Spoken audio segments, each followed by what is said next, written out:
Strategy तो ये होगी जो आपकी कंपनी का एक डिज़ाइन हुआ है कि आपने एक स्पेसिफिक गोल जो भी आपकी कंपनी का है वो आपने कैसे अचीव करना है. सो लेट्स से कि कंपनी कहती है मैंने हर साल स्ट्रेटजी चेंज करनी है and you have strategic document. So that document is a living document that is and should be modified every year according to different situations. लेकिन जब मैं नेक्स्ट इंडस्ट्री में जाऊंगी, उनकी प्रायोरिटीज़ क्या हैं, उनकी स्ट्रेटजी क्या है, उनका विजन क्या है, वो एम्प्लॉयज़ को किस कल्चर में चलाना चाहते हैं, उस कल्चर और उस नॉर्म्स के मुताबिक मुझे हर चीज़ दोबारा सीखनी भी पड़ेगी. तो वो एक साल तो बड़ा अच्छा चल जाता है बिकॉज वो वही सारे इनिशिएटिव, वही फॉर्म पकड़े, वही सारा डाटा पकड़ा, वही चिपकाया और सारा काम हो गया. जब साल ख़त्म होता है तो उनकी अपनी क्रिएटिविटी ख़त्म हो चुकी होती है बिकॉज वो सब कुछ कर चुके होते हैं जो उन्होंने किया हुआ. तो व्हाट्स नेक्स्ट. फिर कंपनी कहती है यार साल 2 साल तो बड़ा अच्छा चला, पता नहीं क्या हो गया. कॉर्पोरेट स्ट्रैटेजी क्या होती है ये पूछ रहे हो आप. अच्छा, कॉर्पोरेट स्ट्रैटेजी होती है कि आपकी कंपनी की प्लानिंग क्या है. व्हाट इज़ स्ट्रैटेजी, मतलब स्ट्रैटेजी इटसेल्फ क्या होती है, आपके जहन में क्या है स्ट्रैटेजी की डेफिनेशन, किस तरीके से the process of achieving something, the process of getting something, right. So आपकी कंपनी की कोई स्ट्रैटेजी बनती है ना हर साल. वैसे तो strategy is a long term thing but strategy could be short term. So let's से कि कंपनी कहती है मैंने हर साल स्ट्रेटजी चेंज करनी है and you have strategic document. So that document is a living document that is and should be modified every year according to different situations. Like pre-COVID, we had different strategic decisions and we had different strategic moves. But COVID taught us so many things. We had to design the work from home policy, we had to design the monetary structure and the supporting structure to see that how people are doing without supervision. That's entirely was the new concept. So उसमें वो strategy सारी change हुई और उस strategy की वजह से HR की भी स्ट्रेटजी चेंज हुई ऑफ कोर्स, राइट. तो स्ट्रेटजी तो ये होगी जो आपकी कंपनी का एक डिज़ाइन किया हुआ, आपका एक डिज़ाइन हुआ है कि आपने एक स्पेसिफिक गोल जो भी आपकी कंपनी का है वो आपने कैसे अचीव करना है. लेट्स से आपकी कंपनी का गोल है कि आपने ग्रोथ करनी है, ठीक है, या अदरवाइज डाउन साइजिंग करनी है. तो एचआर की स्ट्रेटजी, उसके सारे फंक्शंस आपकी कंपनी की स्ट्रेटजी से अलाइन होंगे तो ही that will be known as strategic human resource management. Otherwise you are working in a silo, working very not really proactive but reactive. तो ये तो हो गई जनरल बात. अब जब आप इसको प्रैक्टिकली इम्प्लीमेंट करते हैं, so that's what we discussed yesterday, कि उसको जब आप कंबाइन करते हैं एचआर की प्रैक्टिसेस के साथ तो only then you can work around all of your HR functions. और हम उसको बड़ी डिटेल में आज देखेंगे. Okay, so whenever you want to design something, it's very important, or whenever you want to achieve something, this is very important to know that where you stand right now. Only then you can see. जैसे मैं आज आप कहते हो कि मेरा ख्वाब है मैंने गाड़ी चलाना सीखनी है, ठीक है, मुझे गाड़ी चलानी नहीं आती, मैंने गाड़ी चलाना सीख. तो सबसे पहले तो मैं आपसे पूछूंगी कि आपने पहले कभी मोटरसाइकिल साइकिल कुछ चलाया, कि आपके अंदर कोई फियर तो नहीं है, ठीक है, क्योंकि ड्राइविंग का फियर भी होता है ना कुछ लोगों के अंदर, कंट्रोलिंग का एक फियर होता है. तो क्या आपके अंदर कोई फियर तो नहीं है, राइट. तो एक कुछ प्री रिक्विजिट्स उसके होंगे that will devise your own plan that where do you stand right now. Only then you can see. अच्छा, मैंने अगर गाड़ी चलाना सीखनी है तो सबसे पहले मुझे उसके ABC का पता होना चाहिए. प्रैक्टिस की बाद में बात है, पहले ABC का पता होना चाहिए, गियर क्लच हर चीज़ का पता होना चाहिए, कौन सा पुश बटन यूज़ करना है, एयरबैग्स कैसे यूज़ होते हैं एंड दिस एंड दैट, ठीक है. देखो, that's about taking control of everything you are doing or doing it efficiently. That's the key. It's not about being I'll not tag it with any gender, but this is so specific that whenever we are going to drive a car we should learn A to Z. यही मैं कल बात कर रही थी कि you should be knowing your domain A to Z, only then you can add value. अगर आप गाड़ी चलाते हैं और बहुत ही खूबसूरत गाड़ी है आपकी और आपको 10-15 साल चलाते हुए भी हो गए हैं और जिस दिन टायर फ्लैट हो गया आप सड़क पर खड़े इंतज़ार कर रहे हैं कि कोई आके आपको पाना दे और आप गाड़ी का टायर चेंज कर रहे हो, सो दैट्स रियली वियर्ड, ठीक है, वो बिल्कुल ही doesn't make any sense. So इसी तरह आप कहते हो कि मेरी विज़न ये है, मेरा गोल ये है कि मैंने गाड़ी चलाना सीखनी है. तो कल हमने बात की थी कि आप क्या चाहते हैं, आपने कहा मैंने गाड़ी चलाना सीखनी है. Where do you stand right now. उसके बाद हमने पढ़ा था वाई, क्यों चाहते हैं, ठीक है, क्यों चाहते हैं. लेट्स से कि कोई क्यों गाड़ी चलाता है. I drive it because I want to take responsibility of my self and my dependents probably. आप लोग क्यों चलाते हैं गाड़ी. हाँ, to take your own responsibility. या हाँ, in different situation you should not be dependent on anyone. So let's say ये तो आपका क्यों हो गया, and that's very core of you. ठीक है, ये आपको इंपॉर्टेंट है, that's why you are going to learn something. अब where do you stand right now? अभी कहाँ करते हैं ना स्टैंड. अब यहाँ से हम शुरू करेंगे. अभी आप कहाँ स्टैंड करते हैं, देन हाउ, कि आप कैसे सीखेंगे. HR के सारे टूल्स और कॉन्सेप्ट्स को अभी हम डिस्कस करेंगे हाउ में. हाउ होगा रिक्रूटमेंट एंड सिलेक्शन में, कैसे स्ट्रेटेजिक HR बिजनेस पार्टनर बना जा सकता है.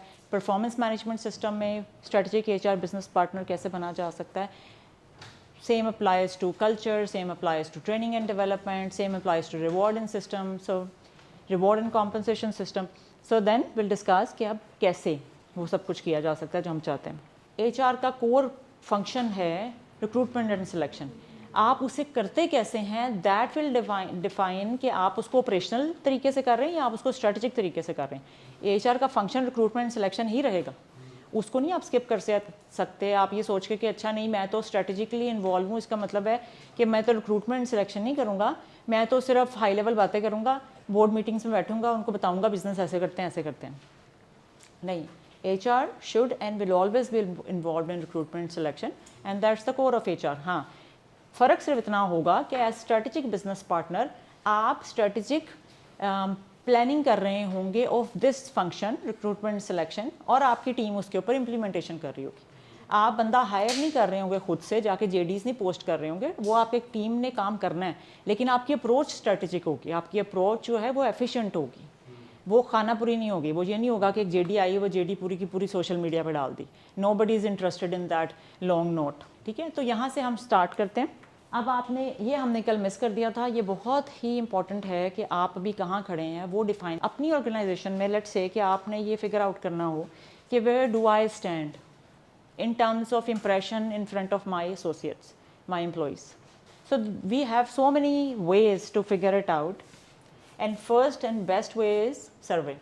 आपने सुना होगा कि एम्प्लॉई सर्वे करते हैं या सो सबसे, अगर हम ये लेफ्ट पार्ट की बात करें तो ये हम बात कर चुके हैं. कंप्लाइंसेस, जिसमें हम कंप्लाइंस कर रहे होते हैं, labour laws, EOBI, PESSI, SESSI and everything basic which is important as per law.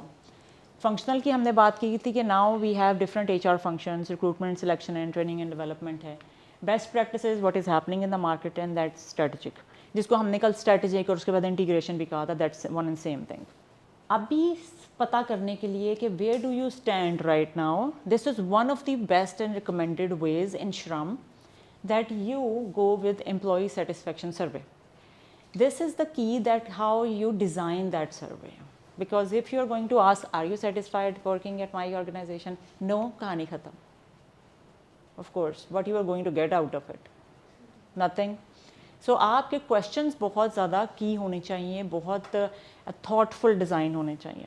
That's open ended भी हो सकते हैं if you have a good analytics team. जी, जब हम सर्वे कंडक्ट करते हैं, बहुत सारे लोग या बहुत सारे एम्प्लॉइज आपको नज़र आ रहा होता है कि वो अपनी जॉब से सेटिस्फाइड नहीं है. उनको सैलरी भी अच्छी मिल रही है, उनको डेजिग्नेशन भी अच्छा, बस उनको यहाँ पे जो इशू है ना वो नहीं मतलब कि ठीक हो रहा. वो फिर भी लाइक आपके जो न्यू एम्प्लॉइज हैं उनको डिस्टर्ब कर रहे हैं. आपको पता भी लग गया, आपके पास विद प्रूफ है कि वो आपके जो न्यू यानी कि जो एम्प्लॉय आपने हायर किया उनको तंग कर रहे हैं, उनको नेगेटिविटी फैला रहे हैं. और जब हम सर्वे कंडक्ट करते हैं तो उसमें जो है वो like I am satisfied, I am satisfied. तो इसका क्या सोल्यूशन है? बहुत सारे एम्प्लॉयज जो है उसको मैस अप कर देते हैं. अच्छा. वो सही तरह से रिजल्ट्स नहीं कि कोई हमें पता ना लग जाए, किसी को राइटिंग या एज या डिपार्टमेंट से पता ना लग जाए, तो वो गलत. देखो, that's why it is always recommended कि आप सर्वे एक्सटर्नल कंसल्टेंट से करवाएं. आप सर्वे को जितना मर्जी अनोनिमस बना देंगे, you are working in different technologies, people know that HR will get to know who is at the back end, क्योंकि कंपनी के ID के साथ, ईमेल के साथ, कंपनी के सिस्टम के IP के साथ, that is integrated. Eventually HR will get to know. HR does not get to know, but employee always has that impression कि HR will eventually get to know. It is a recommended approach कि आप हमेशा external consultant से करवाएं. So इस frame of mind से बाहर आ जाओ कि if somebody is not happy, तो आपको उसकी फिक्र होनी चाहिए.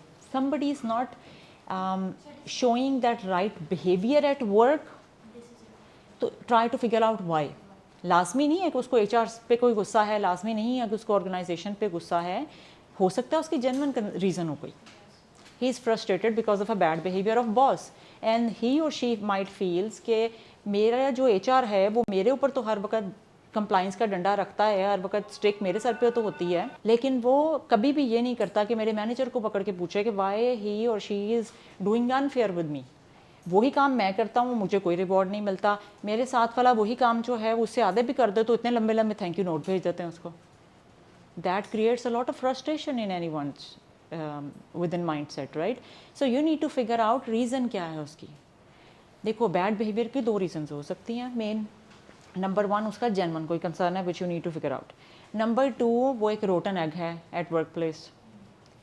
सिंपल। अगर तो बैड बिहेवियर का इशू, अगर तो बैड बिहेवियर किसी जेन्युइन रीज़न की वजह से है, सिट विद हिम और her, talk to that person very candidly that we are facing this challenge from your side, you are bothering new employees, you are giving bad impression to them, you are working with us, you are so valuable to us, we are genuinely interested to know what is bothering you, I hope everything is good in family। और genuinely पूछें, ये नहीं कि अपने किसी मकसद के लिए, because you will when you will be genuine ना, तो आपकी बॉडी लैंग्वेज में आपके लफ्ज़ों में वो ताकत होगी कि उसको पता लगेगा कि हाँ somebody is genuinely concerned and interested to know, ठीक है। And then try to help him और हर। और अगर आपको लगता है कि नहीं पहला रीज़न नहीं है, कोई जेन्युइन रीज़न नहीं है, somebody is just a rotten egg or apple at work place, just prepare the successor and get him, let him और हर गो। इसमें कोई ऐसी बुरी बात नहीं है। हम फाइनेंशियल प्रेशर में जॉब करते हैं ना। How many of us are actually doing job for adding value in our life and making it better for us and for others, है ना। तो हमारे फाइनेंशियल प्रेशर है हमारे ऊपर। सो खैर आप अनफॉर्चुनेटली हमारे जो मेल हजरात हैं उनके ऊपर तो सोसाइटी का प्रेशर भी बहुत है। फीमेल्स पे तो मैं फिर समझती हूँ कि वो सोसाइटी का प्रेशर इतना नहीं होता, लेकिन मेल्स पे तो सोसाइटी का भी प्रेशर बहुत है। और फिर फाइनेंशियल प्रेशर तो आप सबके ऊपर ही है। तो जब फाइनेंशियल प्रेशर में आप जॉब करेंगे ना, तो फिर आप ऐसे ही करेंगे, फिर आप कहेंगे कोई फ़र्क नहीं पड़ता ऊपर कौन बैठा हुआ है, उसका क्या विजन है, उसकी क्या आइडियोलॉजी है, वो मुझे कैसे लेके चल रहा है, that's totally fine as long as per month मेरे खर्चे पूरे हो रहे हैं। तो अनफॉर्चुनेटली, और ये तब भी होता है when you are not very well equipped with the understanding of your own knowledge. जब आपके अंदर ये कॉन्फिडेंस होता है ना कि मुझे अपनी डोमेन का पता है, तो आपको पता है मुझे अनफेयर करने की ज़रूरत नहीं है अपने साथ at work place. If this place is not right for me, I have good places to go, मुझे मिल जाएगी जॉब। देखो इसके लिए तो सबसे पहले आप ये करो कि आपने जितने भी प्रूफ्स अभी तक आपने इकट्ठे किए हैं उसकी बेस पे आपने उसको कोई परफॉर्मेंस इंप्रूवमेंट प्लान पर डाला है कभी उनको। परफॉर्मेंस इंप्रूवमेंट प्लान का मतलब होता है जिसको सिंपल लफ्ज़ों में वार्निंग कह लें, डिसिप्लिनरी एक्शन कह लें, ठीक है। So there is a mechanism कि परफॉर्मेंस इंप्रूवमेंट प्लान PIP पे डालते हैं, जिसमें आप बताते हैं कि ये प्रूफ्स हैं, राइटिंग में आप उसके मैनेजर को CC करके HR की तरफ से भेजते हैं कि ये प्रूफ्स हैं, इस डेट पे ये चीज़ें हुई हैं जिसकी वजह से हम आपको आपके इस बिहेवियर को लेके आपको PIP पे डाल रहे हैं। आगे के 3 महीने आप क्लोज ऑब्जर्वेशन में रहेंगी। अगर कोई भी चीज़ ऐसी दोबारा रिपीट हुई तो company has all the rights to terminate you right away. Performance improvement plan, ठीक है। उसका टाइम फ्रेम आप सेट कर सकते हैं 1 महीने से 3 महीने तक। कोशिश की जाती है कि उसको सेकंड दफ़ा रिव्यू ना करना पड़े, क्योंकि अगर आप 1 महीने का प्लान सेट करें फिर तो आप सेकंड टाइम कर सकते हैं कि 1 महीने का और देते हैं, लेकिन वो मिसकंडक्ट पे नहीं होता, वो परफॉर्मेंस पे हो सकता है। Let's say core performance issue है ना किसी का, मैं रिक्रूटमेंट करती हूँ, मुझे रिक्रूटमेंट करनी नहीं आ रही, तो मुझे आपने PIP पे डाला तो मुझे आप 3 चांसेस तक दे सकती हैं आइडली, ठीक है। लेकिन अगर मेरा बिहेवियर का इशू है which is impacting culture, which is impacting other people, तो फिर that's not fair with the company कि आप उनको 2 से 3 चांसेस दें, क्योंकि बिहेवियर जो है वो बहुत ज़्यादा जल्दी फैलता है। काम के निस्बत बिहेवियर का जो इम्पैक्ट होता है वो बहुत ज़्यादा कल्चर को इम्पैक्ट करता है, जी मल्टीप्लाई करता है, बिल्कुल। तो इस वजह से इट्स वेरी इंपॉर्टेंट कि आप उनको एक फर्म प्लान दें, एक फर्म डेट दें, तब तक उनको क्लोज ऑब्जर्वेशन में रखें, and then manager will automatically get to know कि भाई अब ये टाइम आ गया, इसने फिर किया तो now I am not responsible for him और हर। लेकिन ये है कि मैनेजर को CC ज़रूर करें, और जब PIP पे डालें तो सेपरेट एक ईमेल उनको मैनेजर को ज़रूर कर दें कि अगर ये इंप्रूव नहीं करती और हम इनको निकाल देते हैं तो आपके पास बैकअप होना चाहिए, क्योंकि इनको 1 महीने का टाइम मिला, ये ना हो कि आप 1 महीने बाद कहें मेरे पास तो बैकअप नहीं, मैं क्या करूँ, ठीक है। अगर उसमें कोई हमारी सपोर्ट चाहिए तो बता दें, अदरवाइज़ तो हमें भेजना पड़ेगा इनको। हम बात करते हैं, आपने पूछा था स्ट्रैटेजी, कंपनी की स्ट्रैटेजी लेट से ग्रोथ है, ठीक है। तो HR की स्ट्रैटेजी क्या होगी? HR की कौन रिक्रूटमेंट करता है आप लोगों में से? उनसे पूछ लेते हैं। आप रिक्रूटमेंट करते हो, कंपनी की स्ट्रेटजी है ग्रोथ करनी है, ठीक है। लेट्स से मेरी कपड़ों की फ्रेंचाइज है, मेरा एक स्टोर है और मैंने एक स्टोर और खोलना है, और मैं आपके पास आती हूँ एज योर लीडर और मैं आपको कहती हूँ कि अच्छा मैंने ना नवंबर एंड तक अपना दूसरा स्टोर MM आलम रोड पे ओपन करना है। आप जाएं और जल्दी से ना आप समझ लें कि 5 स्टोर, एक store manager, 2 store manager morning evening के लिए, 5 सेल्समैन अच्छे से एक्सीलेंट सर्विसेज प्रोवाइड करने वाले रेलिवेंट इंडस्ट्री से मुझे उठा के लाते हैं जल्दी से। तो आप क्या करेंगे as an HR? Strategic move ये है कि आप उसके ऊपर सोचें कि मुझे मेरा ऑनर कह रहा है कि आपके पास नवंबर तक का टाइम है और उसको एक्सपीरियंस स्टोर मैनेजर चाहिए, क्योंकि वहाँ पे MM आलम रोड पे वो स्टोर प्रॉब्ली पहली दफ़ा हमारा खुलने लगा है, वहाँ पे हमारा कोई कस्टमर बेस नहीं है, तो हमें एक चैम्पियन किस्म का बंदा चाहिए, कोई ऐसा बंदा जो हमारा कल्चर भी समझता है, कोई ऐसा बंदा जो हमारी कंपनी की प्रायोरिटीज़ को समझता है। सो हाउ अबाउट कि हमारा जो करंट स्टोर मैनेजर है वो तो सेट हो चुका है, सारा हमारा स्टोर क्लाइंट बेस सेट हो चुकी है। हाउ अबाउट कि मैं यहाँ पे नया बंदा हायर कर लूँ अपने करंट स्टोर में, और करंट स्टोर का स्टोर मैनेजर मैं अपने नए स्टोर में भेज दूँ, ताकि वो सारा वही कल्चर से ड्रिवन हो, वही सारा प्रायोरिटीज़ उसको पता हों, वही चीज़ें उसको पता हों और वो जाके एज इट इज़ इम्प्लीमेंट करे। नीचे सेल्समैन चाहिए, वो आप अपने 2 लेट्स से कि आप सीनियर तोड़ लेते हैं अपने कंपेटिटर के, बाकी आप स्टाफ ले आते हैं जिनको आप ट्रेन कर लेते हैं। ये सारा कुछ आपने जो अपने राइट कार्ड कहाँ कौन सा प्ले करना है, that's the key, that's the strategic move. ये बहुत आसान है कि हम कहें हम रिक्वायरमेंट्स इकट्ठी करेंगे और सब कर देंगे, बट आइडियल क्या होगा? आप देखो ना, आप अपने नए स्टोर के लिए जहाँ कोई कस्टमर बेस नहीं है, जहाँ आपका नाम भी नहीं है अभी, वहाँ आप एक नया बंदा ले आओगे तो आप तो पहले उसको सिखाते रहोगे। वो क्या करेगा? वो तो आपके कल्चर को नहीं समझता, आपकी प्रायोरिटीज़ को नहीं समझता, उसने आपके ब्रांड के साथ कभी काम नहीं किया, उसको ब्रांड इमेज का नहीं पता। तो हाउ अबाउट कि आप करंट लेके जाएं और वो नीचे टीम डेवलप करें, और ये तो इस्टेब्लिश है ऑलरेडी। इसी तरह जब हम लेट से हमारा लाहौर में ऑफिस है, हमने कराची में जाना है, तो वहाँ भी हमारा ये मूव होना चाहिए कि जो टॉप बंदे हैं वो हम यहाँ से लेके जाएँ। इससे आपको स्ट्रेटजिकली 2 फ़ायदे हुए, ना सिर्फ आपका जो नया ऑफिस है उसमें आपकी लीडरशिप करंट कल्चर को जानती है, करंट चीज़ों को जानती है, अवेयर है। नंबर 2 फ़ायदा आपको बहुत इंपॉर्टेंट ये हुआ कि आपने इंटरनल ग्रोथ दी, अपॉर्चुनिटीज़ दी, अपने करंट एम्प्लॉयज़ को सेटिस्फाई किया कि जो ही नई अपॉर्चुनिटी आएगी वो बाहर वाले बंदे को नहीं मिलेगी, वो आपको मिलेगी पहले। उसका रिवॉर्ड सिस्टम बेहतर हुआ, उसके KPIs बेहतर हुए, उसका सैलरी पैकेज बेहतर हुआ, ठीक है। तो इस तरह से हमने स्ट्रेटेजिकली सोचना है। अभी हम अगर रिक्रूटमेंट की स्पेसिफिकली बात करेंगे तो उसमें भी हम इसको डिटेल से पढ़ेंगे कि कैसे। इसी तरह लेट्स से एक टेक कंपनी है और वो एप्लीकेशंस बनाती है, और उन्हें एप्लीकेशंस का मकसद ये है टू मेक लाइफ बेटर। तो HR की क्या स्ट्रेटजी होगी? हमारे बेनिफिट्स में उसकी स्ट्रेटजी क्या होगी? एम्प्लॉय बेनिफिट्स में सेम स्ट्रेटजी आपकी वही है। नीचे फंक्शन है HR का बेनिफिट्स, बेनिफिट्स में क्या स्ट्रेटजी होगी? HR किस तरह के बेनिफिट्स देगा? देखो, कॉर्पोरेट स्ट्रेटजी है मेक लाइफ बेटर, तो HR की स्ट्रेटजी ये होगी कि अपने एम्प्लॉयज़ की भी लाइफ बेटर करें।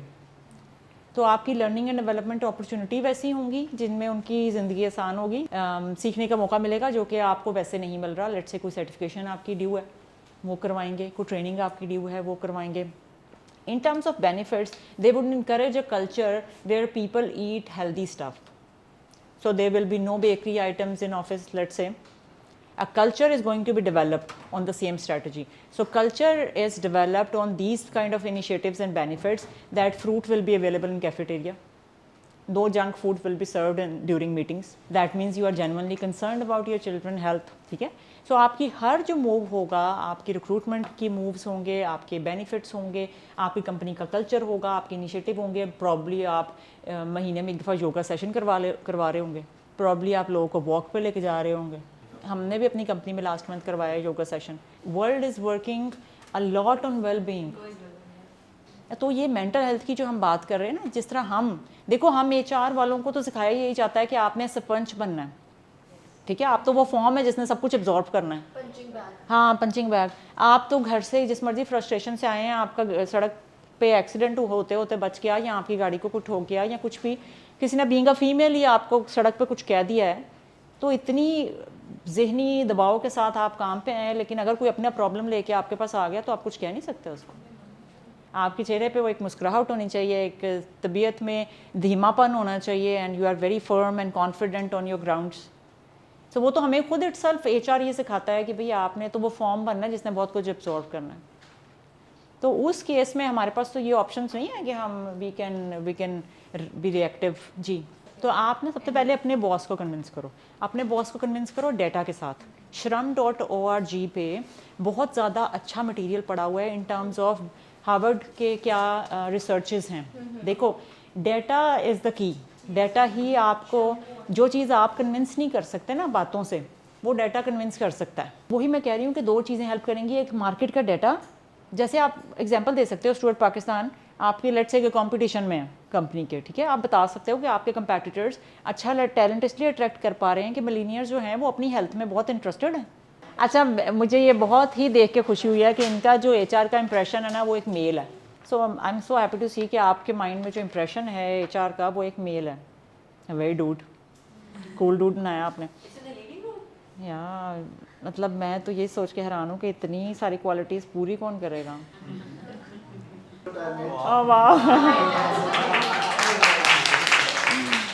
That's very nice. और ये वन शॉट वन स्टेप पे मैंने बैठ के बनाया है। तो आपने कहा है कि communication, empathy, leadership, people management and team player, at least मतलब ये चीजें जो है उसके अंदर होनी चाहिए। At least HR feels that HR can be innocent.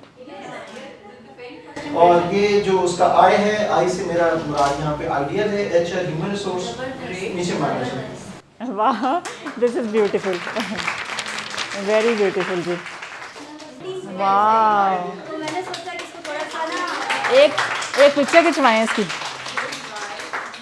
अच्छा इन्होंने कहा है कि स्ट्रॉन्ग एथिक्स होने चाहिए, should be enjoying with data. That's beautiful because HR analytics अगर आपकी बेस में है ना, you are a rock star. Multitasker, comfortable making hard decisions, very nice, have good smiling face, yes, good management skills, kindness and understanding, loyalty towards their work, active or effective, good vibes, कि उससे good vibes आनी चाहिए। oh yes, मतलब trustworthy, जितना सीखा है HR से confident, conscious रहते हैं वो। नहीं that's true।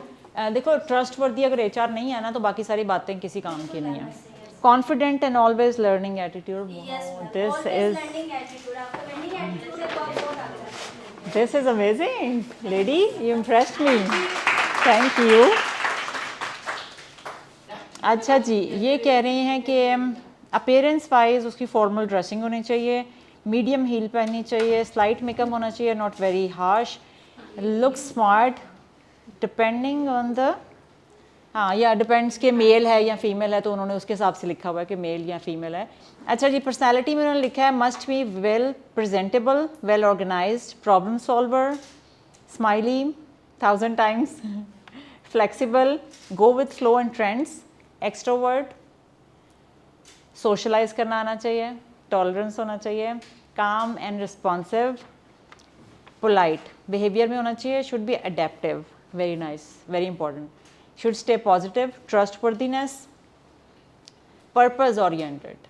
वही जो हम बात करें कि अगर आपको पता ही नहीं है कि क्या मकसद है तो फिर why you are suffering through, tough but approachable easily, okay, I liked it, good of team based work, अच्छा good at team work, ठीक है बिल्कुल सही है, वर्क एथिक्स होने चाहिए, लीडरशिप होनी चाहिए, इंटरपर्सनल, गुड एडवाइज़र होना चाहिए, एनालिटिकल थिंकर होना चाहिए, कोचिंग एंड एडवाइजिंग की स्किल्स उसके पास होनी चाहिए। वाह, फैंटास्टिक, ज़बरदस्त। इन्होंने एक दो चीज़ें बहुत ही मज़े की लिखी हुई हैं, सबका कुछ ना कुछ एक यूनिक पॉइंट है, हम इसमें बात करते हैं। एनीवन एल्स, और ये कह रही हैं कि एक्टिव माइंड होनी चाहिए, ऑप्टिमिज्म होनी चाहिए, उसके अंदर flexibility, self confident, loyalty, motivation, strong communicator, high self esteem, very important because अगर आपके अंदर नहीं होगा तो आप दूसरों को वो कॉन्फिडेंस कभी भी नहीं दे सकते। गोल ओरिएंटेड माइंडसेट होना चाहिए, यस, गुड डिसीजन मेकर होना चाहिए, क्विक होना चाहिए, चेयरफुल एंड डिसेंट होना चाहिए, very nice, good job done. Anyone else? So the person should be disciplined, organized, rational, emotionally stable, decision maker, business acumen and professional. Very nice, fantastic, thank you so much. अच्छा जो मेरा ideal है ना ideal HR है, उसकी quality हैं जी, number 1, first of all that person should be having that capability. इसका क्या कॉन्सेप्ट है? Very comprehensively, very simplified version of it. मैं आज एक कंपनी में काम कर रही हूँ विच इज़ IT कंपनी। कल मैं किसी टेक्सटाइल इंडस्ट्री में चली जाती हूँ। I should not be start implementing what I have been doing here for 6 years। अब 6 सालों में मैंने एक चीज़ कर करके अपना वो दिमाग उस पर ट्यून अप कर लिया है। इनिशिएटिव्स मैं एक ही डायरेक्शन में सोचती हूँ, ठीक है। रिक्रूटमेंट, मेरी सारे जो प्लेटफॉर्म्स हैं मेरे रिक्रूटमेंट के, जो ग्रुप्स हैं, जो सोर्सेज हैं, जो रेफरल इनिशिएटिव्स हैं, वो सब एक ही डायरेक्शन में सारे बन रहे होंगे प्रॉब्ली, बिकॉज वो टेक को सूट करता। लेकिन जब मैं नेक्स्ट इंडस्ट्री में जाऊंगी, उनकी प्रायोरिटीज़ क्या है, उनकी स्ट्रेटजी क्या है, उनका विजन क्या है, वो एम्प्लॉयज़ को किस कल्चर में चलाना चाहते हैं, उस कल्चर और उस नॉर्म्स के मुताबिक मुझे हर चीज़ दोबारा सीखनी भी पड़ेगी खुद से पहले, हाँ, और अंडरस्टैंड करना पड़ेगा कि वो नहीं होगा कि जो आज तक मैं 6 साल करती रही हूँ वही सारी चीज़ें यहाँ चिपकाती हूँ और पूरे साल में मेरी वाहवाही हो जाएगी, कमाल कर दिया 1 साल में आके। हाँ, विच इज़ वेरी कॉमन, लेकिन for the very short term. ये जितने भी लोग एक इंडस्ट्री से दूसरी इंडस्ट्री या एक कंपनी से दूसरी कंपनी में जाते हैं, तो वो 1 साल तो बड़ा अच्छा चल जाता है, बिकॉज वो वही सारे इनिशिएटिव, वही फॉर्म पकड़े, वही सारा डाटा पकड़ा, वही चिपकाया और सारा काम हो गया। एग्जैक्टली बट जब साल ख़त्म होता है तो उनकी अपनी क्रिएटिविटी ख़त्म हो चुकी होती है, बिकॉज वो सब कुछ कर चुके होते हैं जो उन्होंने किया हुआ है। तो व्हाट्स नेक्स्ट? फिर कंपनी कहती है यार 1-2 साल तो बड़ा अच्छा चला, पता नहीं क्या हो गया, बंदा अब हमारे लेटेस्ट प्रायोरिटीज़ को समझ नहीं पा रहा। तो वो मसला सारा ये होता है कि हम इतने ज़्यादा पक्के हो जाते हैं उन असूलों के ऊपर, ठीक है। तो ये बहुत ज़्यादा ज़रूरी है, एंड दैट इज़ वाई जो sitting with diverse people, sitting people better than you will help a lot. हाँ, कल हम डिफरेंट क्वेश्चंस हो रहे थे और उनसे हम थोड़ा सा मतलब 2-3 लोगों ने मुझे क्लास के बाद भी कहा कि भाई बहुत ज़्यादा क्वेश्चंस में टाइम लग गया, हमें सीखने का मौका नहीं मिला। तो मैं उनको यही समझा रही थी कि भाई ठीक है, एक चीज़ होती है, बट उसका फ़ायदा देखें। फ़ायदा ये है कि वो क्वेश्चंस आपने नहीं किए, आपके जहन में वो बात आई ही नहीं, और मेरे जहन में भी नहीं आई, मैंने आपको नहीं बताया। तो अगर एक तीसरे शख्स ने आपको बताया, क्वेश्चंस किया, उसकी वजह से आपको भी सीखने का मौका मिल गया और मुझे भी शेयर करने का और सोचने का मौका मिल गया, तो फ़ायदा किसका हुआ? सबका। तो डाइवर्सिटी को हमेशा रिस्पेक्ट करें। I know it's very hard to mingle up with few people who are very opposite than your own personality. आपको उस तरह के लोगों के साथ उठने बैठने की, खाने पीने की आदत नहीं होती। You are bit uncomfortable with few people, but as an HR this is not, you are suppose to think. आप इन चीज़ों से बियॉन्ड हैं, बिकॉज आपने तो वो लोगों को सिखाना है। आप अपने एम्प्लॉयज़ को, अपने मैनेजर्स को, अपनी लीडरशिप टीम को कैसे सिखाएंगे जब आप खुद ही स्ट्रगल में हैं कि यार मुझे तो वो बंदा नहीं पसंद। मैं ऑन रिकॉर्ड ये बात कह सकती हूँ, मैंने आज तक किसी भी कंपनी डिसीजन में अपनी पर्सनल लाइकनेस और डिसलाइकनेस नहीं आने दी। दैट्स रियली समथिंग जो कि मुझे बिल्ट इन नहीं मिला। मैंने प्रॉब्ली बहुत ज़्यादा एफर्ट्स करके उसको अपनी पर्सनालिटी में शामिल किया है कि मेरी डोमेन को ये सूट नहीं करता कि मेरी लाइकनेस डिसलाइकनेस मेरे प्रोफेशनल डिसीजन मेकिंग में आए, बिकॉज मेरा एक डिसीजन जो है वो प्रॉब्ली किसी के करियर को इम्पैक्ट कर रहा है, उसकी प्रमोशंस को, उसकी ट्रांसफ़र को, उसकी सैलरी रेजेस को, उसकी डिस्कशंस को, उसकी ग्रीवियंस हैंडलिंग को इम्पैक्ट कर रहा है। सो अब मेरे अंदर वो नहीं होना चाहिए कि मैं, अगर somebody is not according to my personality type और माई स्कूल ऑफ थाट्स और आइडियोलॉजी, तो वो उसको इम्पैक्ट करे, और that requires a lot of maturity, a lot of maturity. So पहला तो मेरा ये है कि ये चीज़ आपको समझ आ गई।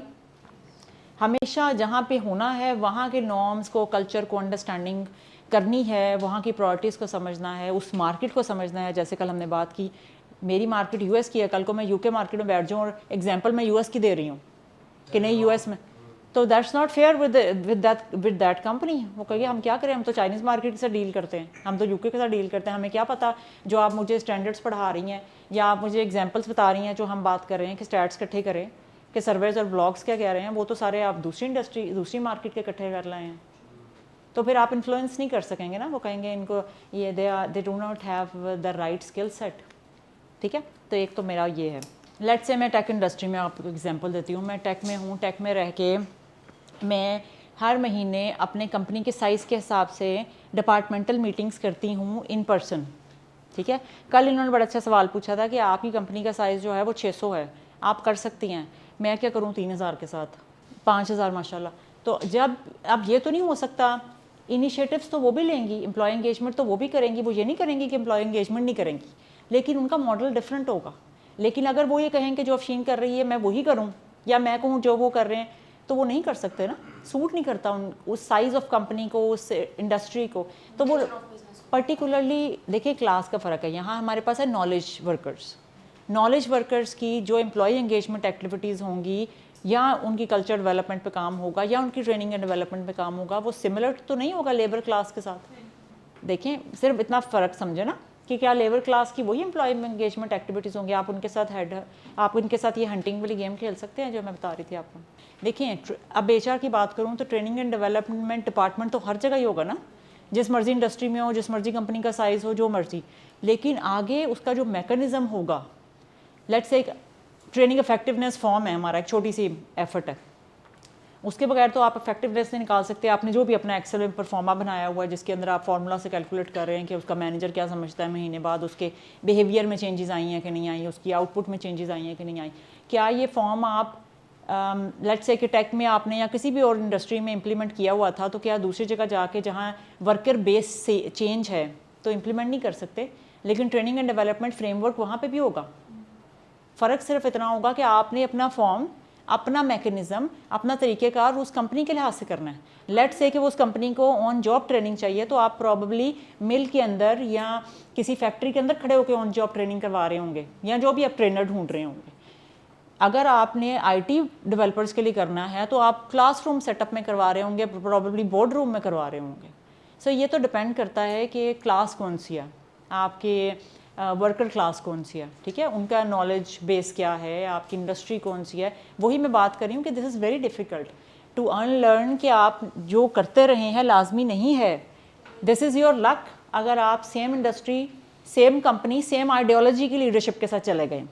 लेट्स से मैं एक US बेस्ड कंपनी में काम कर रही हूँ जिसकी सारी बेस, क्लाइंट बेस और हेड ऑफिस US में है। Leadership style is employee oriented, invest in the development of our employees, ठीक है, who understand the harassment policy and everything. And I have moved to another company similar to me, like let's say I2C. So उनकी same leadership की सोच है, same market base है, वहाँ जाके probably मैं ये सब चीज़ें कर भी सकती हूँ टाइम टू टाइम जहाँ फिट इन हो, लेकिन मकसद ये कहीं ना कहीं तो उनकी अपनी प्रायोरिटीज़ होंगी ना, उनका अपना कल्चर होगा। अगेन तो हो सकता है मेरी कुछ चीज़ें इंप्लीमेंट हो, कुछ चीज़ें इंप्लीमेंट ना हो। हम अपनी बात देख लें, अगर हम हर महीने टाउन हॉल्स करते हैं तो हम वही शुरू करते होंगे, वही हमारी टोन होती होगी, हर अस्सलाम वालेकुम, very happy to see you all here, I hope everybody is doing great. हमारी भी तो कुछ ये स्क्रिप्ट्स होते हैं ना जो हमारे माइंड में सेट हो गए हैं, तो ये भी हमारा स्क्रिप्ट ही है कि जो काम हम इतने अरसे कर रहे हैं हम उसके ऊपर सेट हो गए हैं। तो जब भी किसी नई जगह पे जाएं, उस कंपनी का culture, norm, ideology, leadership, priority समझे बगैर कुछ भी नया ना करें। Don't try to impress anyone with something systematic that you have implemented somewhere और आप उसके फ्रूट्स देख चुके हैं, तो आपको लग रहा है हो सकता है उसके फ्रूट्स यहाँ पे ना हो। सो सबसे पहले ये चीज़ सीखें। अच्छा, जो मेरा आइडियल है ना, तो उसके अंदर ये कैपेबिलिटी होनी चाहिए। नंबर 2, उसको सवाल करने का हौसला होना चाहिए। ना सिर्फ हौसला होना चाहिए बल्कि तरीक़ेकार भी पता होना चाहिए।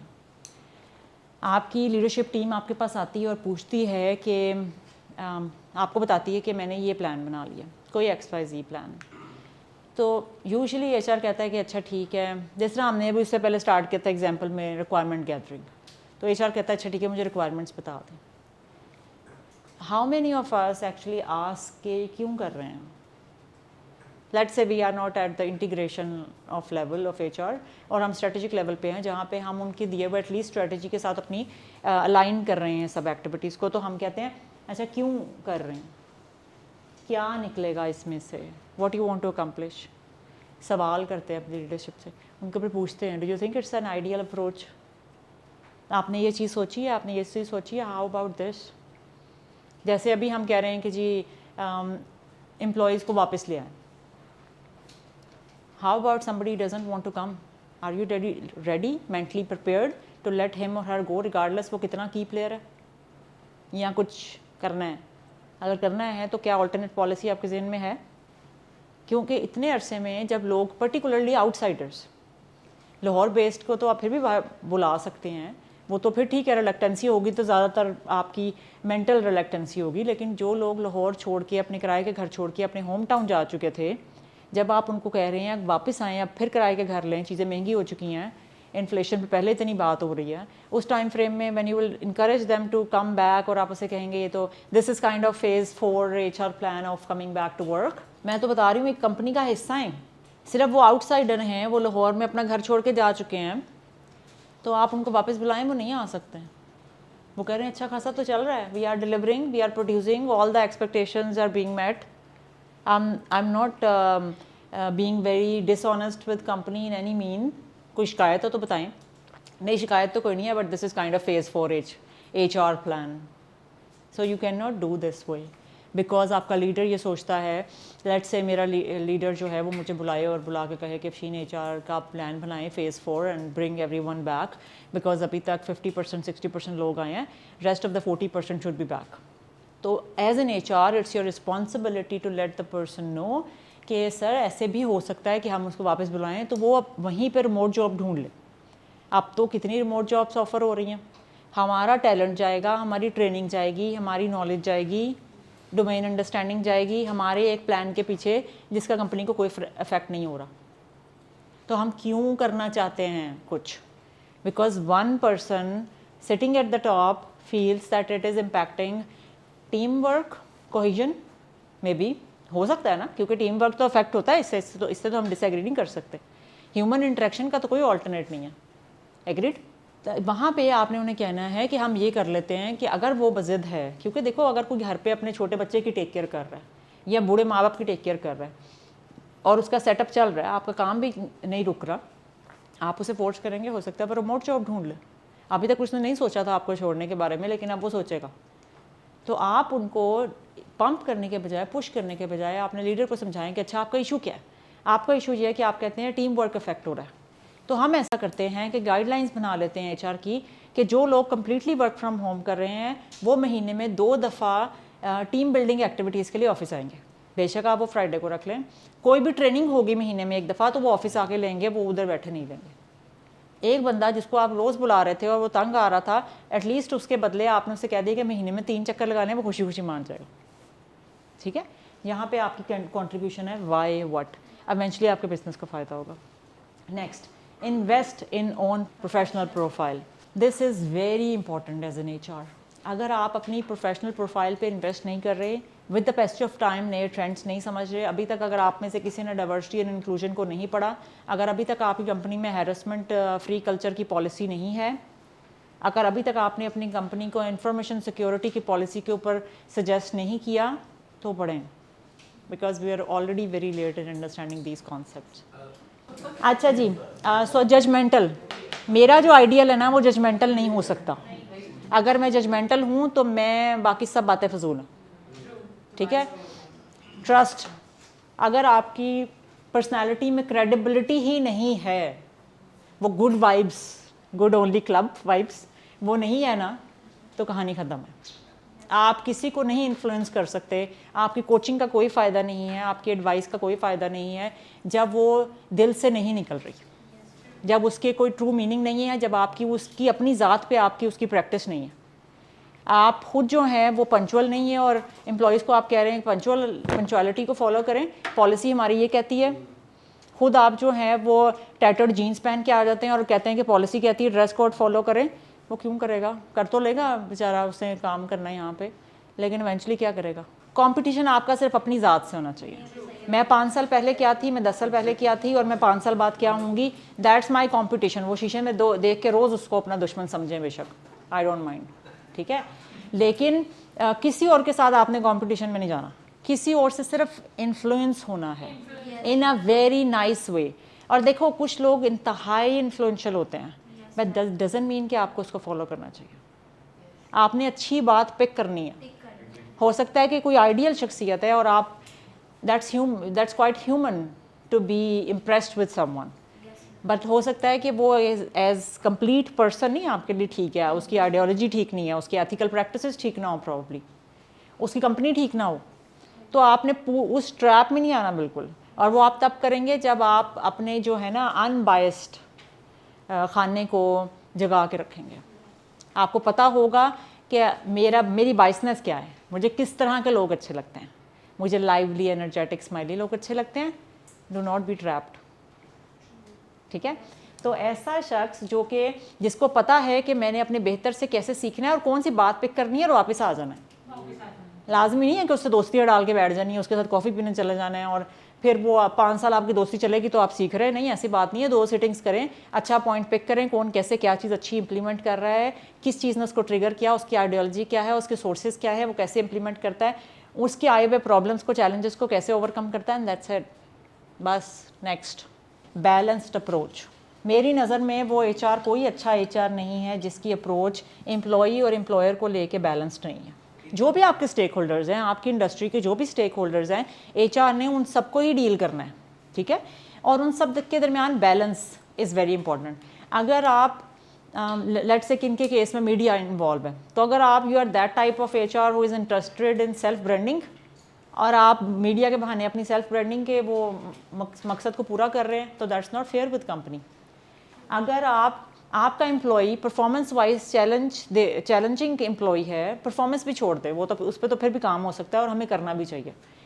बिहेवियर वाइज एक टॉक्सिक एम्प्लॉई है, टॉक्सिक इंडिविजुअल है, not good for that culture, और आप उसको एक सर्टन टाइम के बाद रियलाइज़ कर लेते हैं कि मैंने इसके ऊपर इसकी ट्रेनिंग पे भी इन्वेस्ट कर दिया, मैंने इसकी कोचिंग भी करके देख लिया है, but that toxic employees is spoiling our culture and you still keep taking side of that employee in front of your employer, is that fair with the business?